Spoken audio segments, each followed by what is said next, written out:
So, welcome everybody to our Race Spotlight event. Thank you all for joining us. My name is Emily Ammann. I'm part of Strategic Programs Entrepreneurship team at Climate-KIC, and I will be your host moderating this event today. Feel free to use our chat to share your questions and comments, where my colleague Mario will be communicating also with you. Why are we here today? This event is part of EIT Climate-KIC's RACE program. RACE stands for Rapid Acceleration of Climate Entrepreneurs. Together with the European Innovation Council, EIC, we launched a pilot collaboration funded by Horizon 2020 program, which seeks to create synergies between the two organizations and our pioneer innovation communities. The purpose is to enhance Europe's innovation portfolios that support the European Green Deal goals. We provide former or current EIC beneficiaries, those that participated, for example, in the Pathfinder or transition programs, with a dedicated service to improve their business readiness levels. We will hear more about that later. What's the agenda for the next hour? In the first part of the event, we will have a panel discussion with EIC and Climate-KIC representatives. And in the second part, you will hear from 3 early stage innovators their pitch of their future climate positive technology. These innovators are looking for investors, for research partners, for potential clients, and of course, to expose their technology to a broader audience. That's why we invited you, and thanks for joining. The teams are part of the first cohort that participated between March and July in this RACE pilot project. So please join me to welcome our panelists who will be here today with us. First, we have Antonio Marco Pantaleo as EIC Program Manager. Antonio Marco Pantaleo has 20 years of experience in multidisciplinary research projects in renewable and clean energy technologies, in energy systems integration, in biosystems engineering, energy use in agriculture engineering, and food processing. He is European Innovation Council Program Manager for Energy Systems and Green Technologies. Antonio Marco is in charge of the development of a common vision and strategy for portfolios projects in energy and environmental topics to transform research ideas into market creating innovation. Thank you, Marco, for joining us today. Thank you. Good morning. Hello. We also have Agnieszka Taziaskova. Welcome. She's EIC Senior Advisor, Acting Head of the Sector EIC Business Acceleration Services. Agnieszka works at the intersection of European business, policy, and innovation, creating business acceleration services for the European Innovation Council. This 10 billion billion euro initiative supports growth of deep tech European innovation and startups and scale-ups. Funding is accompanied with world-class coaching and acceleration services to engage the whole ecosystem. Agnieszka brings along over 10 years of experience in bringing innovations from lab to market and impact analysis from European institutions and private sector. She uses this experience to build evidence-based acceleration services and grow the next unicorns in Europe. Welcome, Agnieszka, and thanks for joining. Yes, hello, Emily. Thank you for invitations and good morning, everybody. We also have Martin Schott from EIT Climate-KIC Strategic Programs. He studied biotechnology in Vienna and worked as Knowledge and Technology Transfer Manager. Since 2018, he is part of EIT Climate-KIC as Accelerator Manager and Impact Framework Lead. He has worked with many early-stage businesses projects in the last 8 years and supported them also to get out of the universities, to get out of the lab and into application. Thank you, Martin, for being here. Hi, Emily. Hi, all. Thanks for having me. Looking forward to a nice conversation.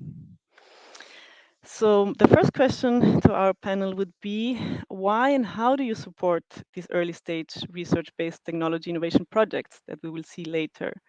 Because maybe our audience is not so acquainted or would like to know more, what does the EIC, which was created last year, and what does EIT Climate-KIC exactly? Why is this important? How and why do you support early stage research innovation projects? Agnieszka. Yes, thanks, Emily. So indeed, and the EIC, the fully fledged EIC, was created 1 year ago, but of course it builds on the first of all pilots stage that already was launched in 2018, and the previous initiatives that were there in place. Um, so basically, what the EIC pilot brought in was putting together the EIC accelerator, but previously called SME instrument, with the Pathfinder actions. So we had this Pathfinder activities, which are covering grants covering TRL 1 to 3, and then accelerator with grants covering TRL as of 6 till scale ups and commercialization, so till the TRL 9, and also offering the equity to the companies. But there was a hole between those two schemes. Yes, what happens when the technology is coming from the market, from the lab, but it was not yet fully tested. The business scheme was not yet developed, and this is what we have actually put in place. Last year, which are the transition activities. So between Pathfinder and acceleration, we have now also a granting scheme that is called transition activities, that is offering grants exactly for this. If, may I call it a hole in the funding scheme?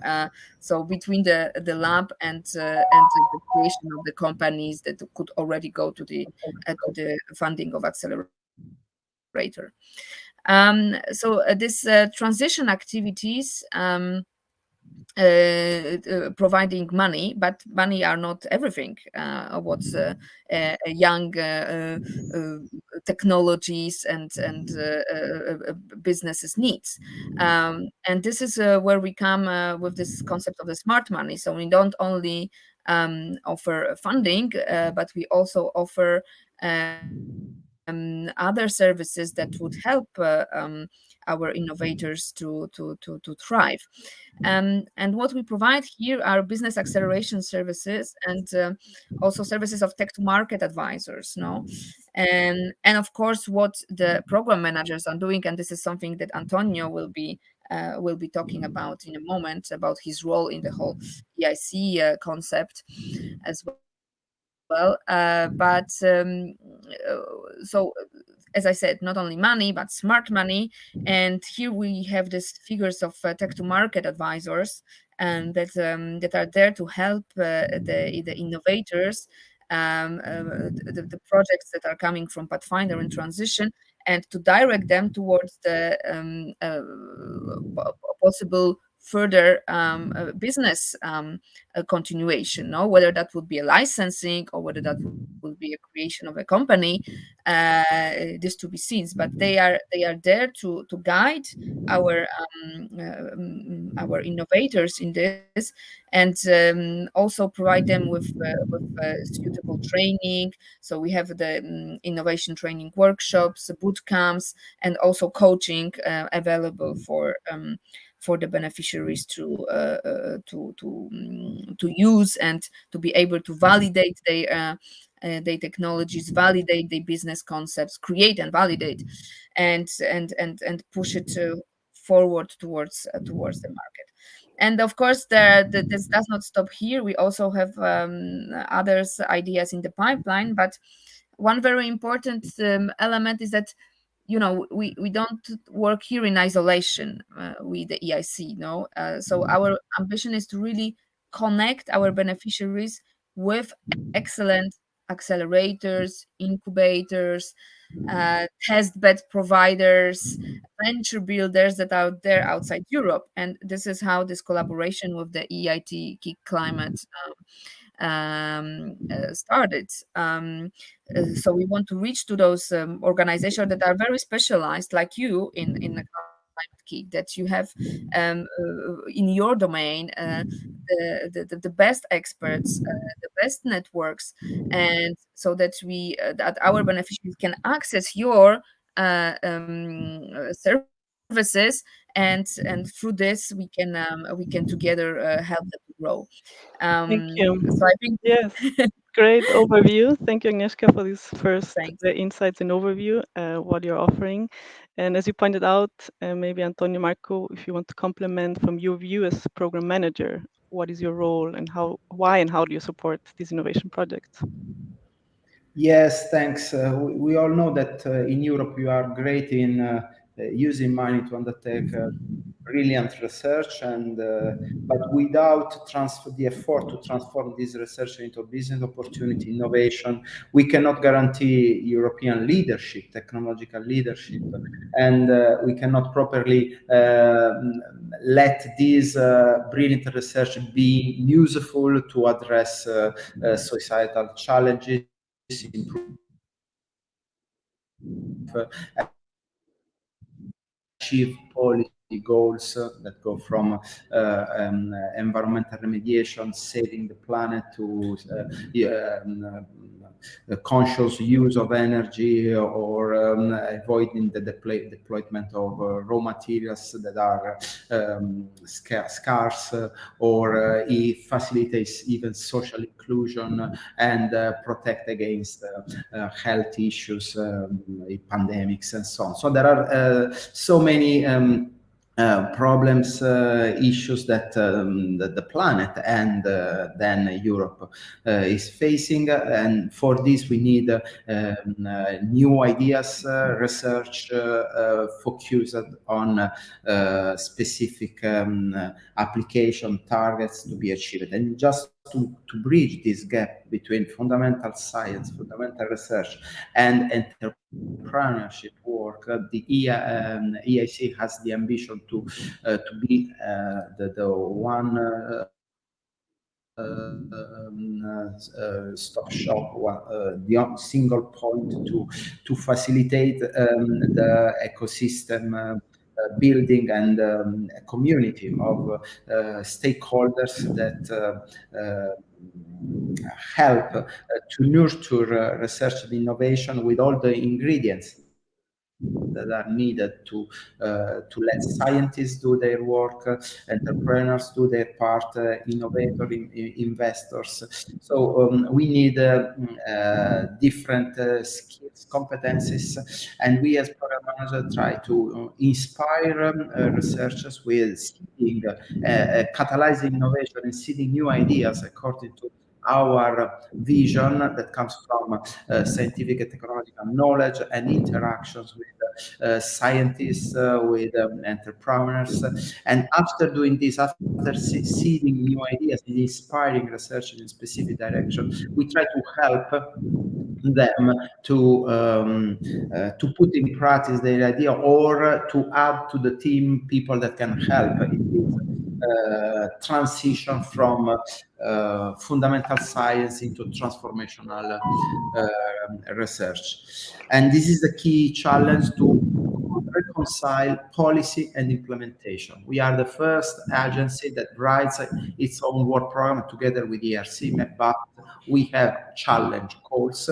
So we define direction, and our work program is full of policy insights. We try also, we have the ambition to interact and provide high-level policy guidance to the other services, DGRTD and energy, for our case of energy and grid technology. And that's the key. So trying to establish and build an innovation community. Very, very interesting. Thank you, Antonio, Marco, also for your perspective, for your view. It's definitely not easy to bring research into the market, to bring out these ideas that really can be successful. It's sometimes really a long way.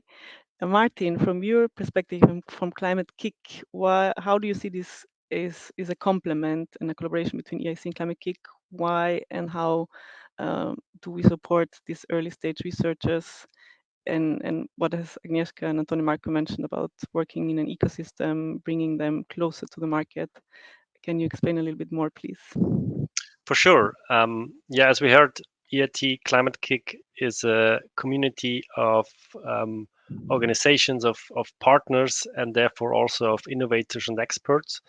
And we are supporting from a very early stage with our business programs, but also with our educational programs, startups, people, but also organizations, whole regions, and cities. So it's not a single intervention. It's about a systems approach to bring together different players to tackle the challenge of climate change. And we've always seen in the past that highly innovative research-based results from universities or scientific organizations are very important, but we need them on the market. We need them in application, and therefore this program, the RACE program, and the cooperation with the EIC is very helpful to also try out new formats, new programs, and supporting highly innovative projects all over Europe and bring them together with our network. So with entrepreneurs, cities, regions, and our partners within Climate-KIC to get them nearer to the market, to get them nearer to application, and help them to really having impact. And that's what we are doing the last 10 years within Climate-KIC. As said, from a very early stage, already in the educational field, to a later stage and scale up stage with startups, but not only startups, but also with our partners all over Europe. Thank you, Martin, for sharing your perspective and your insights. So it's really a pipeline, and it's a broad variety of work and stages. We are clear on that. Antonio, Marco, you mentioned what I found very interesting, this sharing visions, inspire, like guide innovators, researchers, where is the market going? It's not only about developing a product, but being aware, what does the market need? What are the solutions needed? Could you tell us a bit more? I think it could be interesting for our audience to know, how do you see this green sustainable technologies landscape that support the EU Green Deal in Europe? What are market trends, developments? What technological trends do you see, and how can such programs really support innovation across Europe? What is your vision at the moment? What a vision Yes, you're Emily, sharing? thanks. Of course, it is dynamic and it's always changing. But key issues is to address raw material scarcity and the dependency from raw materials, and it is more and more evident from Repower EU action and from the geopolitical landscape.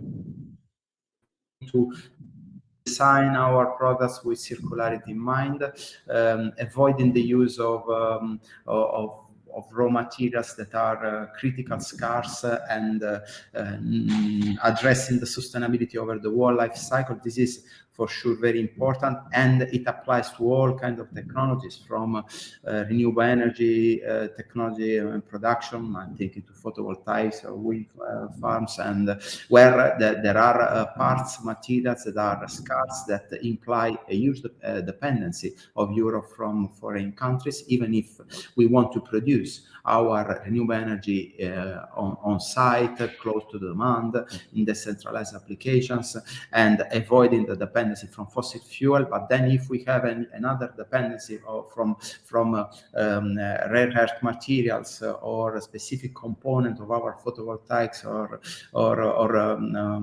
power generators, based on renewables, but still using material from outside Europe, we have not solved the problem. And so we need to address these, and together with, in particular for sustainability and energy transition, increases awareness of customers and users and society of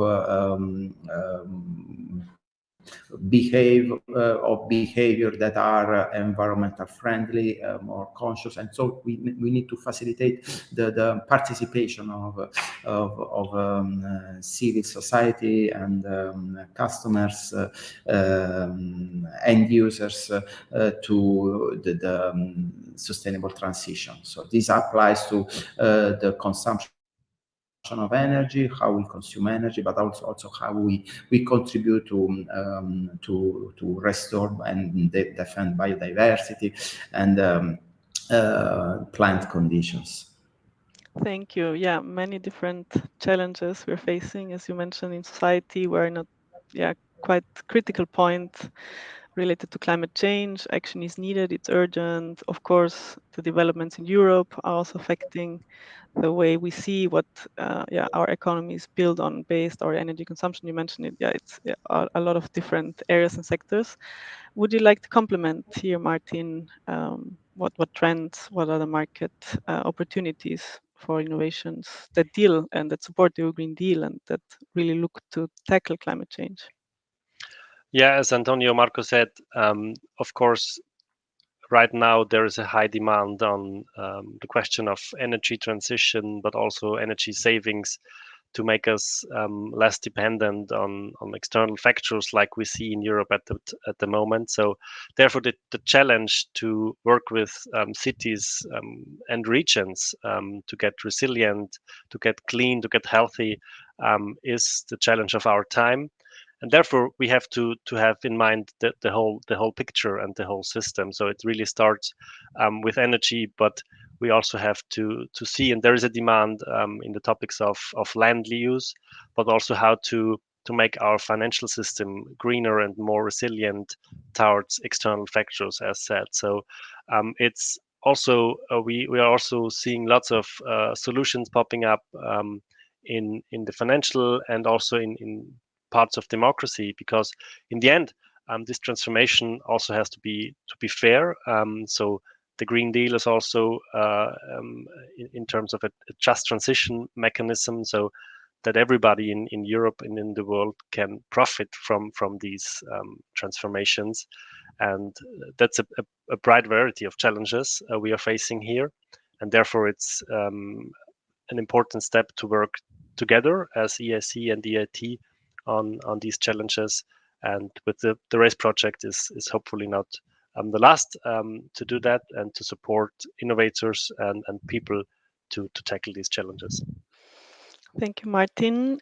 We are closing this panel. I would like to ask you a last question and maybe start with Agnieszka. Based on your experience designing, right, these services, you talked the need about access to finance, but there also the need to really have a tailor-made program and activities to support especially early stage innovators for helping them to bring the innovation out of the lab to the market. What would you say are main challenges, but also opportunities working with these innovators, with these early stage research projects? What have you seen? What does really work well? What is maybe an interesting point to focus on? What would you support working with them? Yeah, so I would say the first thing is very simple and basic. Especially if you start quite early in the project, in the process and of the development of the innovation, is to really showing them what are the possible paths, no, and how they would project themselves on those paths. Whether I want to become an entrepreneur or whether I would rather stay in research and go towards a licensing, or maybe half, and also seeing.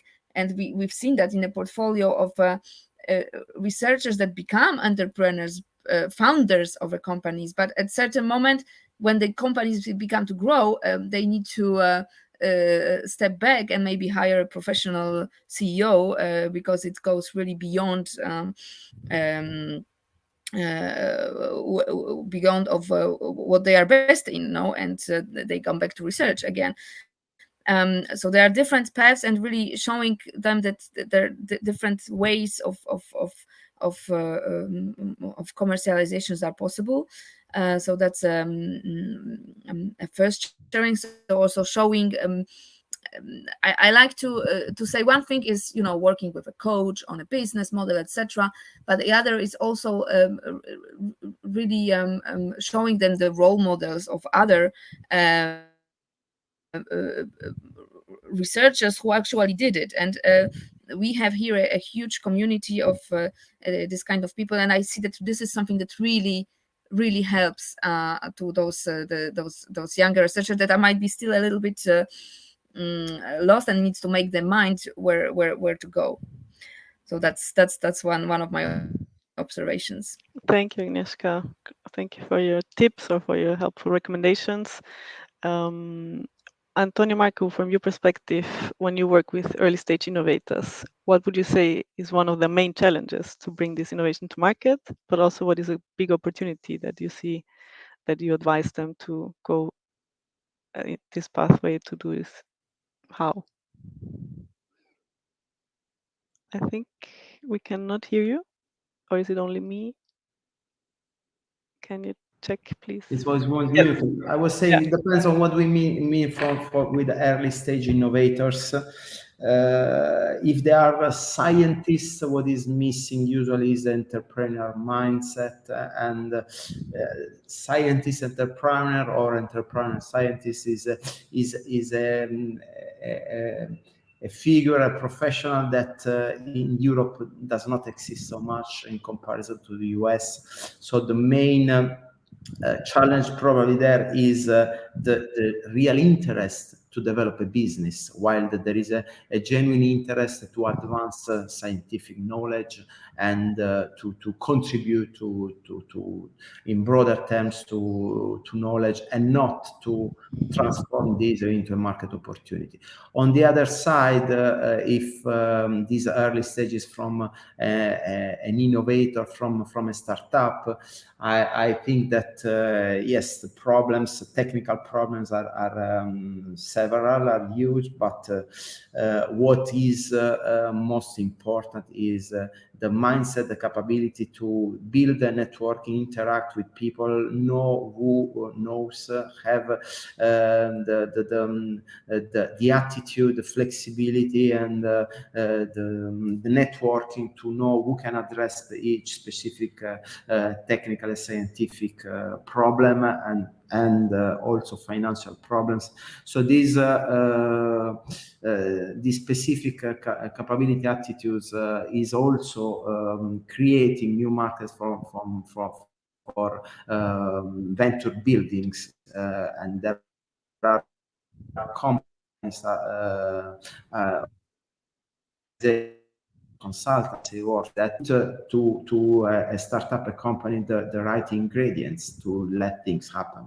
So to complement the team with the right scientists, but also the right sales managers and CFO and so on. This is venture building, and it means trying to address all the issues, bottlenecks of the innovation pathways with a systematic approach that has a methodology and some key ingredients to be considered. So it's also that one is science. Yes, thank you, Antonio Marco. Very good also summary overview, like innovation management, right? How do you get this new mindset? How do you start a business? What does it mean switching or going over from focusing on technology readiness level, but what's the business readiness level? Where's your business model? How can this be applied? Very good insights and a good summary of what is really important in this path. Martin, to finalize, do you think from Climate-KIC's experience also, like what have you seen are challenges working with these early stage innovators, but also opportunities you have witnessed? Yeah, sure. I can only underline what Antonio Marco and also Agnieszka have said. So getting a different view on your own work is probably the hardest thing for such early stage research based innovators. So changing the perspective from working on attributes, on features, on getting it better in the lab, to get outside and have the view of a potential user, of a potential customer, and seeing with these eyes. That's from my experience working with a lot of projects, is the hardest thing at the very beginning, because then you understand also what's the business of potential for your own work, and that's the first step. And of course then we have seen challenges from pitching your project to really focus on the business case, and of course also shaping the impact. And that's from my point of view also very important, especially if you think about the climate challenges we are facing, to really have clear focus on what is the impact, and is it also real. So we see a lot of challenges, but the very first step is to really change the perspective out from the lab, onto the application field, and yeah, that's also a different a game, let's say. Thank you. Thank you so much. Thank you for all your insights, for being here, for sharing your knowledge, your experience. Thank you, Marco, EAC Program Manager. Thank you, Agnieszka, from the EAC Business Acceleration Services. And Martin, thank you also for your perspective from Climate-KIC. It was really interesting and helpful, I hope, for our audience as well. If you want to know more, please just go to the website. You will find more details about the EIC, about Climate-KIC, about this collaboration as well. Feel free to reach out. Also, we're happy to contact with you and to support you if you are in this situation, if you're an early stage innovator, but in general, if you are innovating, if you want to support the EU Green Deal goals, you're not alone. I think this is also a key message. It's good to be part of a community. It's good to be part of an ecosystem, to work not as an isolated solution, but to bring together supply and demand, and to really move forward and take this path to bring your innovation to the market. So we're closing now this panel discussion. Thank you very much. This would be a virtual applause for all of you. And now we have the luck, and we were happy to present you three teams, three very inspiring innovation projects that took this step, that are thinking about building their company, about founding a startup, or bringing as a spin-off an innovation to the market. These are projects that were EIC beneficiaries, former participants of EIC Pathfinder programs or Future Emerging Technologies, FET Open projects. So they started to participate in this pilot in the race market uptake pillar that we called, and are here to show us their innovation, to engage with you, to, as I said, find potential investors or companies that would like to collaborate, or research partners to help them scale up their innovation, potential clients, customers, or just hear your thoughts, your comments, your feedback. That would be very helpful and appreciated. So let's go over to the second part of this event. It's time to hear their pitches and also the Q&A. You will be invited to post your questions, your ideas, your comments in the chat. And I would like to welcome our first guest speaker from one of these amazing and inspiring research teams from NoPest. Welcome, please, with me, Andrea Tagliani. He's a postdoctoral researcher. He's from the University of Milan, because NoPest is a research consortium coordinated by the University of Milano. They are developing a safe and environmental friendly alternative to pesticides using engineered peptides. So we will hear more now in this pitch. What is NoPest all about?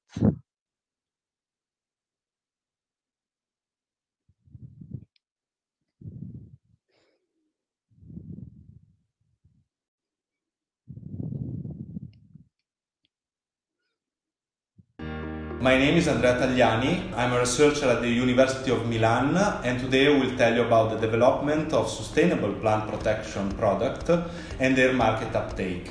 The NoPest project came from the idea that the current chemical-based pesticides are very polluting for the environment and for human health. Also, the European Commission wants to reduce their production by 50% by 2030 actually. The NoPest project takes the best knowledge coming from the pharmaceutical field for the discovery of new molecules, in our case peptides, which can inhibit the development of plant pathogens. Those peptides, those molecules we actually produce, can be in fact a sustainable alternative to classical chemical pesticides, which can be more environmentally friendly and can be produced in large amount in a sustainable way. So we use the approach of this field, but apply it to agriculture. As next step, we want to partner with the industrial partner to develop a new technology to produce those peptides in a sustainable way by using organisms like yeast or plants to produce them. So the same process by which yeast use to produce beer, or maybe we will produce them thanks to plants in large amount. This can be a sustainable alternative also for the production of those peptides at the industrial scale, and which will broaden actually their application in the agricultural, but also in other fields probably.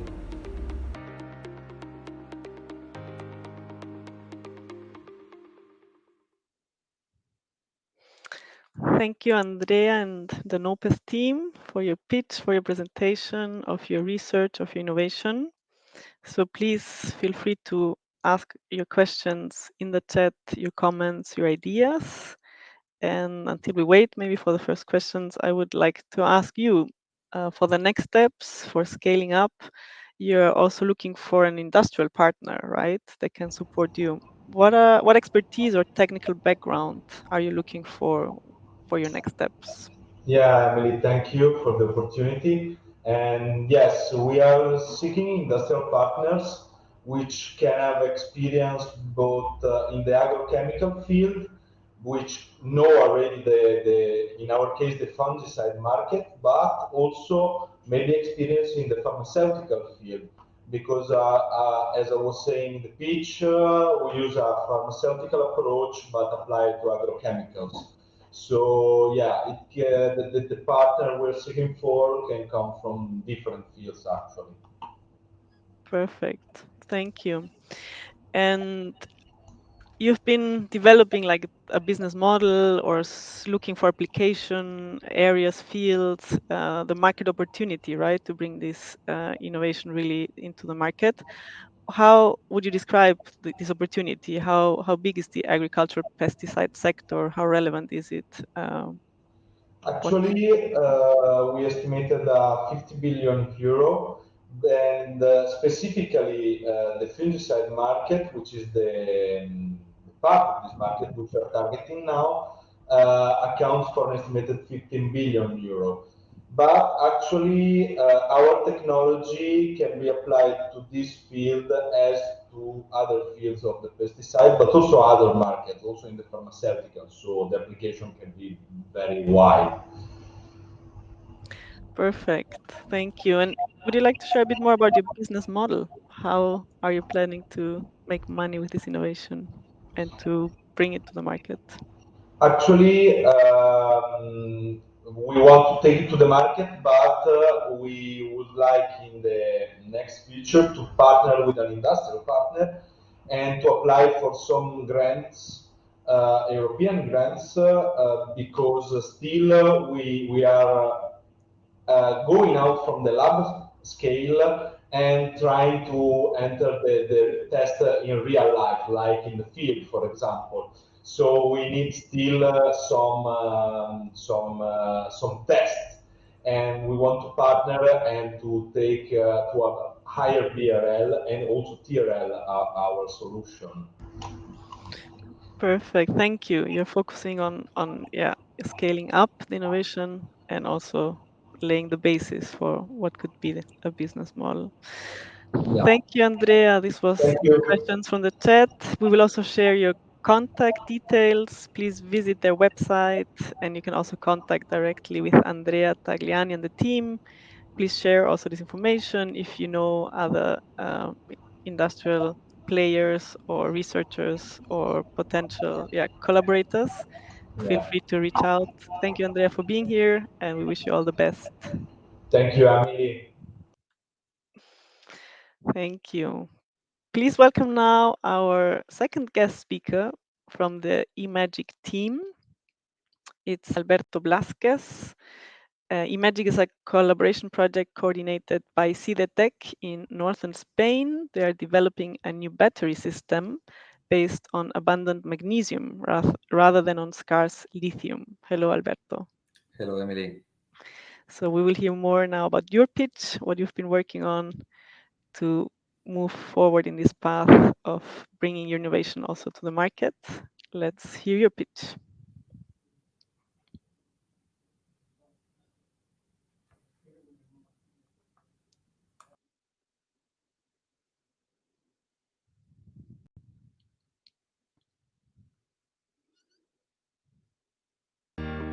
Hello, my name is Alberto Blázquez, and in this presentation I will show the progress made in the framework of the European project eMAGIC.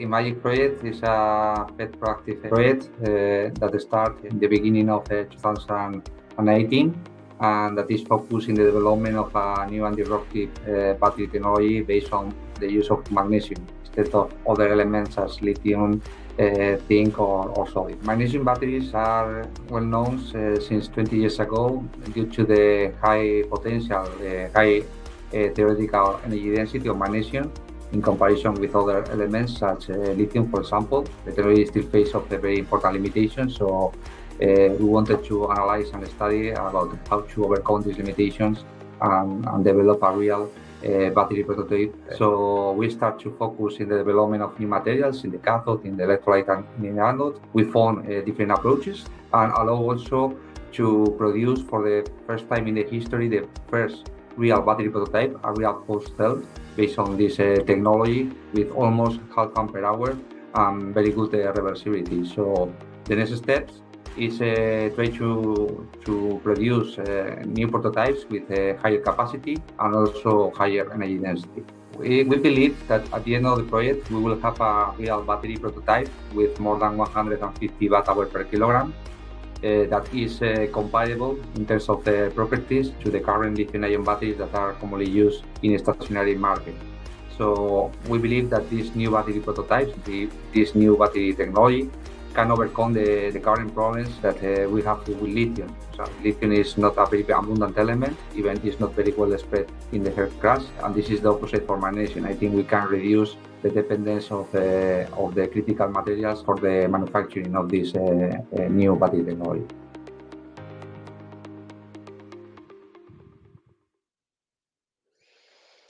Thank you also very much, Alberto, and the eMAGIC team. You're working with this together with many colleagues. You have also many collaborators, a big consortium behind you. And maybe some people from our audience are also wondering, because there are only men presenting, but you have also colleagues, female colleagues that could not participate here today, but that were participating in our program. So very happy about that. Could you also please ask your questions in the chat if you have comments, ideas, feedback for eMAGIC, for Alberto. I would like to ask you if you can explain a little bit more about the application fields, like where do you see most potential, where would you like to see this magnesium battery applied and sold to where in the market? Okay, we believe that our technology can fix very well with the stationary market, stationary applications. That's to say that we can link our battery technology with energy production for renewable energies, solar or wind, for example. The question is that our battery technology is not going to be competitive in terms of energy density with lithium-ion batteries in the case of electric vehicles, but we believe that due to the safety and good electrochemical performance, we can go ahead and we can fix very well the needs in the stationary sector. So we have already to make some progress in the technology and also to evaluate the environmental impact and the cost analysis in order to assure that this technology can be competitive. Great, thank you. We have also a question here from the chat from Corina. When do you foresee having the first battery? What time frame? And you mentioned already that you want to measure, of course, the climate impact, the real advantage of it, because there is a strong competition, right? And the market is having many different players developing similar ideas around this. Of course, big brands are already working on this. So when do you foresee having the first battery, and what's your plan really to, why are you different? Why is your solution better and more impactful? What would you say? Okay, that's a very good question. So we already developed the first battery prototype, a real postal system with some performance that can be competitive with some lithium-ion batteries technologies. So we also think that if, for example, take into account the growth of the electric vehicle and also the stationary applications, probably we are not going to have enough lithium or even other materials that are commonly used for lithium-ion batteries manufacturing, such nickel, cobalt, and so on. So we think that our technology can reduce the stress in the growing of a stationary market, because we can implement a new battery technology that is based on not on very abundant elements. So I think the good point and the strong point of technology is that we don't use, let me say, not abundant elements. Another important point is also related with the safety. We can, all of us, we have seen in the news, for example, electric vehicles based on lithium batteries that has burned quite fast and quite violent. So our technology is very safe. So we also believe that that is a very strong point. Thank you. Thank you, Alberto Blasquez and the eMAGIC team from Spain. Very inspiring, and we wish you also all the best. We will put also your contact details. Please, if you are interested to get to know and learn more about eMAGIC, visit their website. You can contact directly Alberto via email, and also share this information if you have in your network potential collaborators, clients, companies that are interested to support this innovation. We wish you all the best, and thank you again, and also Thanks to your whole team. Thanks a lot, Emily. Thank you, Alberto.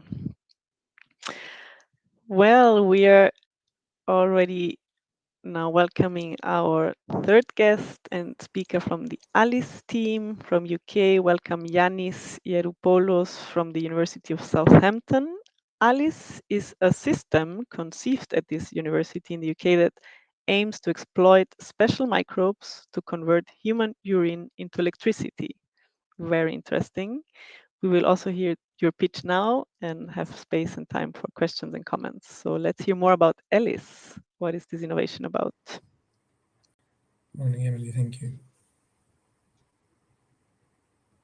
Good morning, everyone. This is a presentation about ALICE, which stands for Active Living Infrastructure Controlled Environment. The idea behind the ALICE project is to use live microbes to turn what we normally throw down the drain into useful energy, cleaner wastewater, and nutrient-balanced liquid fertilizer.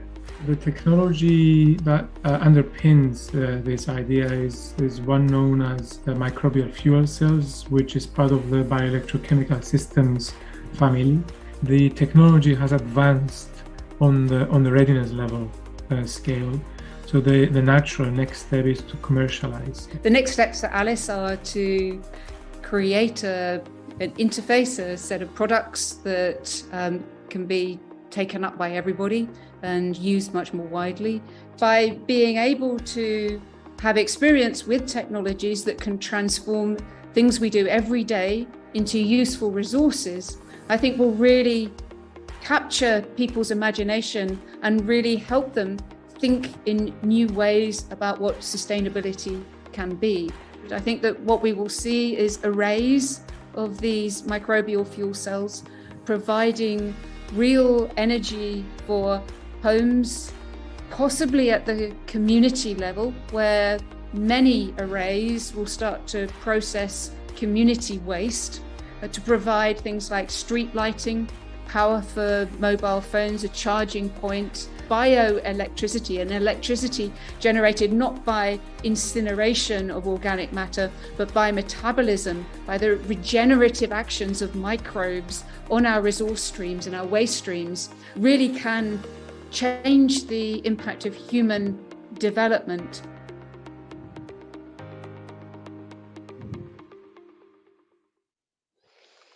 Thank you to the ALICE team for sharing this pitch and this inspiring innovation as well.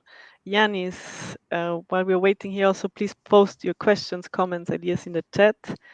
I would like to ask you, can you share more? You've been working for a long time on this and have already produced concrete use cases for your technology product. We saw some images there.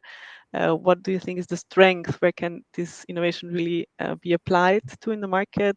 What road have you taken so far? What experiences and what feedback have you heard from applying this in real use scenarios? First of all, Emily, thank you very much for the opportunity to be presenting the ALICE project here, and my thanks to the panelists earlier for a wonderful discussion, Agnieszka, Marco, and Martin. The greatest strength of ALICE, or the microbial fuel cell technology, is that we are using a naturally occurring bacteria to turn waste, as the video showed, that goes down the drain into useful electricity.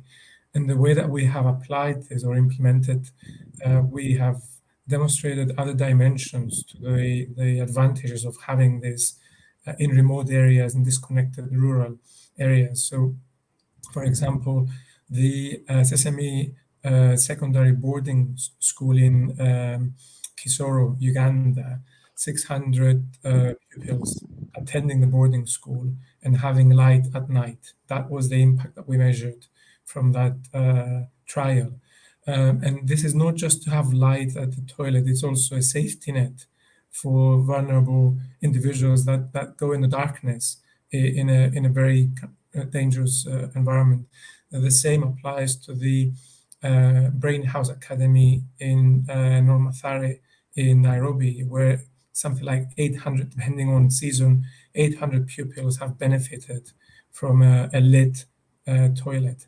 But as my esteemed colleague, Professor Rachel Armstrong, who joined me in the presentation, mentioned, this can also go at community level.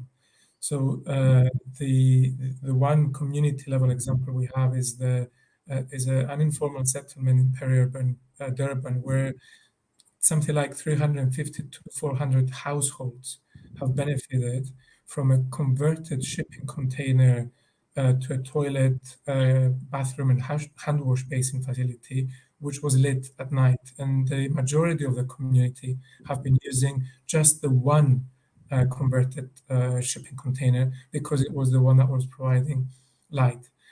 There are other areas where we can go with this. It is electricity that's generated from the waste. So wherever there's a need for DC electricity and for treated wastewater, the technology can have use.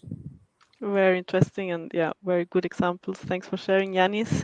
Just to finalize, another question that came up, what is the climate impact potential from your point of view? Of course, energy is a big topic. We heard it in the panel discussion. So the climate impact potential you see with using this technology and innovation. It allows me, thank you for the question, it allows me to elaborate a little bit on the interactions we've been having with industry.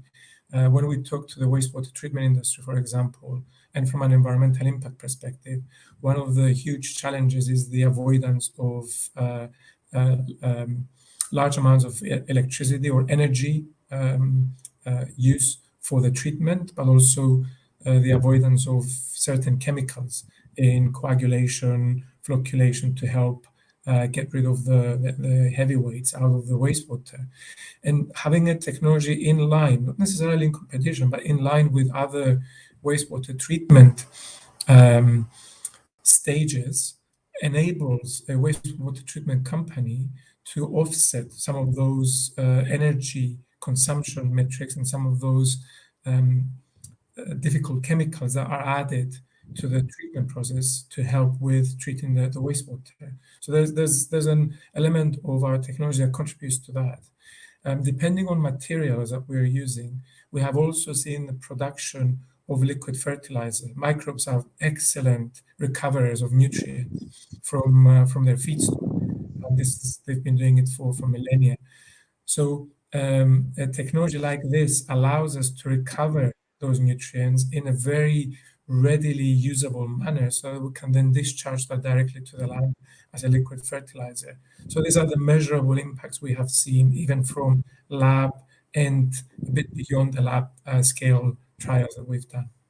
Great, thank you. We're aligned with this circular mindset, circular economy also, that there's no waste, right? It's just an error of design and how we can be really regenerative. Thank you, Yanis, for sharing. We are running out of time, unfortunately. Would love to hear more, but please go to their website. We will post it here in the chat as well. Contact the ALICE team, Yanis and the team if you want to get in touch. They're super open for new collaborations, for finding partners, and to really scale and bring this innovation to different countries, sectors, areas. You've been also outside Europe already, so congratulations, and we wish you also all the best in this journey, and thanks for participating in this project, in the program, and being here today. Thank you, Yanis and the team. Thank you. Thank you. So we're finalizing this event. Before we say goodbye, we would like to invite you, if you're interested to hear more and to participate as these early stage innovators, these teams did. We have an open call for the second semester, and I want to invite just briefly Martin to explain us who can participate, who can apply, who can benefit from this, and what does it mean to participate in the market uptake program. Please share. Thank you, Emily, and thank you especially to the three teams, eMAGIC, NoPest, and Alice, for sharing their insights and also the results of the last weeks.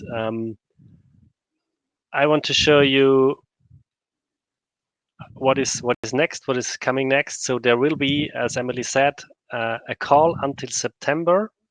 So we will share the link to the form in the chat. So if you want to apply, please use the link, or of course visit our website of the program. We will also share it in the chat.